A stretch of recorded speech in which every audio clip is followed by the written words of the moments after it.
নমস্কাৰ বন্ধুসকল, আজি আমি গুৱাহাটী যাম। দেউতাই কিবা বোলে পুৰস্কাৰ পাব, চাওক কি পায়। মই অৱশ্যে গুৱাহাটী সৰুতে যোৱা, আজি গৈ চাওঁ, আপোনালোকো আহক। সৰু গাড়ী এখনত যাম। ট্ৰেইন লাইন পাৰ হৈ গাড়ীলৈ ৰৈ থাকোঁতে ব্ৰহ্মপুত্ৰ ট্ৰেইনখন পাৰ হৈ গ'ল। ক'ভিড-19ৰ বাবে আজি 8 মাহে গাড়ী চলা নাই। আজি 2 দিনমান হৈছে এইখন ট্ৰেইন ৰখা কৰিছে। আমাৰ লগত আছে বৰষাৰাণী বা, দেউতা আছে, লগত পূজা বা আছে। পথাৰত ধান কটা আৰু কপিলী নদীৰ পৰিৱেশটো বৰ ভাল লাগিল। 4 লেইনত উঠাৰ পিছত আমাৰ গাড়ীৰ গতি বঢ়াই দিলে। এই মজা। আমি এতিয়া সীতাজখলা পালোহি।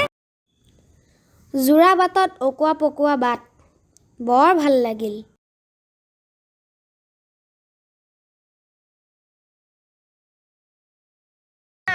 আমি এতিয়া মেঘালয় তেল ডিপুত আছোঁ।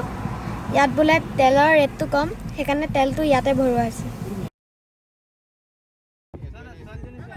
ধুনীয়া ধুনীয়া হৰ্ডিংছ দেখিলোঁ, মজা। ভঙাগড়ৰ অভাৰ ব্ৰিজৰ তলেৰে বি বৰুৱা কলেজৰ সন্মুখেৰে আমি আমবাৰী পালোগৈ। ইতিমধ্যে সভা আৰম্ভ হৈছে। ভাল কাম আৰু গঠনমূলক চিন্তাধাৰাৰে সমাজলৈ অৰিহণা আগবঢ়াই অহা ব্যক্তিসকলক স্বীকৃতি প্ৰদান কৰি আগন্তুক সময়ত আৰু অধিক উদ্যমেৰে সুন্দৰ কৰ্ম কৰি যোৱাৰ প্ৰেৰণা প্ৰদান কৰিবৰ বাবেই এই ব্যৱস্থা। যথেষ্ট সুখী আনন্দিত যে আমি অসমৰ বিভিন্ন প্ৰান্তৰ যথেষ্ট প্ৰতিভাসম্পন্ন ব্যক্তিসকলক একেখন মঞ্চতে আমি অনুপ্ৰাণিত কৰাৰ আশাৰে আমি যি এটা উদ্দেশ্য হাতত লৈছোঁ। এই সুন্দৰ ব্যৱস্থা কৰিছে ৰাষ্ট্ৰীয় মহিলা সুৰক্ষা সংগঠন, নাৰী শক্তি অসম আৰু মানৱ চেৰিটেবল ট্ৰাষ্টে। বঁটাসমূহ 9টা বিভাগত: সামাজিক, শিক্ষা, শিল্পী, সাহিত্য, সাংবাদিক, ৰাজনৈতিক, আইন আৰু প্ৰশাসনিক, উদ্যোগ আৰু সৌন্দৰ্য ক্ষেত্ৰত প্ৰদান কৰিছে। Mr. Dharani Soikia, environmentalist and social worker.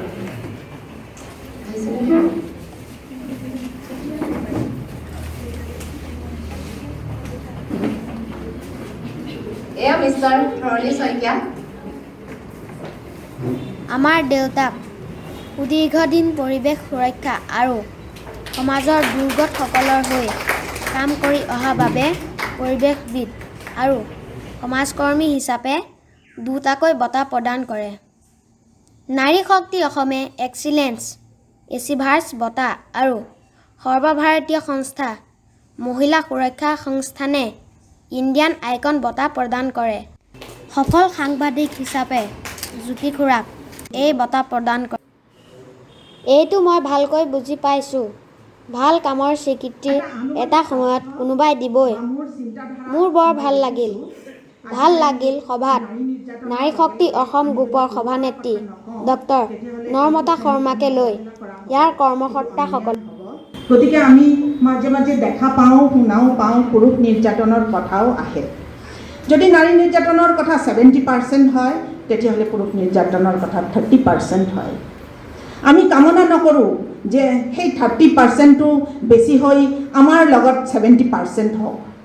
আমি কওঁ 30%টো কমি যাওক, 70%টো কমি নামৰ এজন জ্যেষ্ঠ সাংবাদিকেও সভাত মহিলাৰ অধিকাৰৰ কথা কৈ আছোঁ, কিন্তু পৰম পৰিতাপৰ কথা, যিখন মহিলাৰ অধিকাৰ ৰক্ষাৰ যিখন আন্দোলন, মহিলা সংৰক্ষণ বিধেয়ক, সেই বিধেয়কখন আজি খুবতি সংসদৰ মজিয়াত গৃহীত হ'ল। 2008 চনতে অনা হৈছিলে উইমেন ৰিজাৰ্ভেশ্যন বিল। তাত কোৱা হৈছিল যে 1/3 পদ, সংসদীয় পদ, এছেম্বলি, বিধানসভা সকলো পদ মহিলাৰ কাৰণে সংৰক্ষিত কৰা হ'ব। কিন্তু আজি কুপতি সুদীৰ্ঘ 2008 চনৰ বিল, এখন 2010 চনত ৰাজ্যসভাত গৃহীত হ'ল, কিন্তু লোকসভালৈ বিলখন পঠিওৱাই নহ'ল। উভতি আহোঁতে মোৰ বৰ ভাগৰ লাগিল।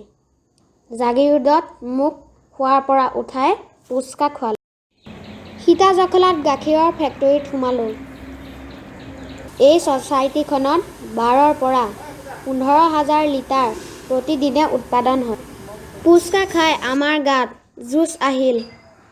গাড়ীত গান লগাই নিজেই গাইছোঁ আৰু নিজেই নাচিছোঁ। ফূৰ্তিত অহাৰ বাবে কোন সময়ত ঘৰ পালোহি গমেই নাপালোঁ। ভিডিঅ'টো চোৱাৰ বাবে আপোনালোকক ধন্যবাদ জনালোঁ। লাইক কৰিব, শ্বেয়াৰ কৰিব আৰু ছাবস্ক্ৰাইব কৰিবলৈ নাপাহৰিব আকৌ।